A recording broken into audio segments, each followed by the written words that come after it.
बिस्मिल्लाहिर्रहमानिर्रहीम। अस्सलाम वालेकुम। मैं हूं ज़ीशान अली। आप देख रहे हैं ग्लोबल फूड सीक्रेट्स। अल्लाह ताला से उम्मीद है कि आप सब खैर आफियत से होंगे और अल्लाह ताला से दुआ है कि आप लोगों की हर जायज़ ख्वाहिश को पूरा फरमाए।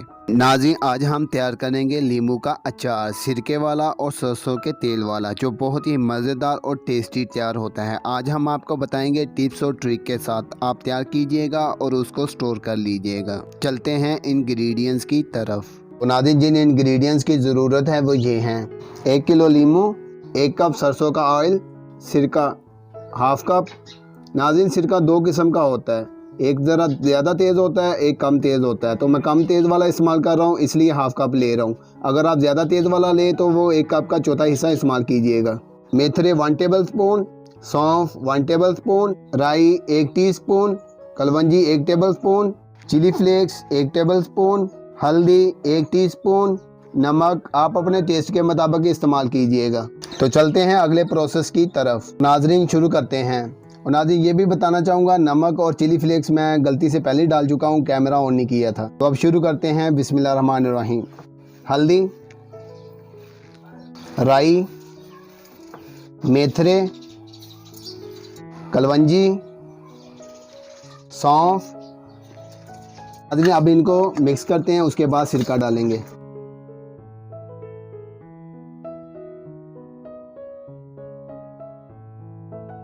तो नाज़रीन, इनको हमने अब मिक्स कर लिया। अब सिरका शामिल करते हैं, सिरका, और दोबारा मिक्स करते हैं। तो नाज़रीन, इनको मिक्स करने के बाद 1 से 2 दिन के लिए रेस्ट के लिए रख देंगे। तो उसके बाद जो अगला प्रोसेस होगा फिर आपको वो बताएंगे। और नाज़रीन, हमने इनको मसाला लगा दिए, तमाम डाल के मिक्स कर दिए। तो अब हम इनको 1 से 2 दिन के लिए रेस्ट के लिए रख देंगे। तो उसके बाद आपको अगला प्रोसेस दिखाएंगे। तो लीजिए नाज़रीन, हमारा नींबू का अचार रेडी हो गया है। इसको हमने तकरीबन 2 दिन धूप में रखा है। तो आपके यहाँ धूप ना हो तो आप इसको वार्म जगह पे रख सकते हैं। तो इसको ये भी ख्याल कीजिएगा, इसको हिलाते रहिएगा।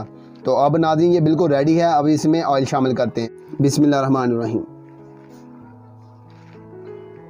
ऑयल हमने डाल दिया, अब इसको मिक्स करते हैं।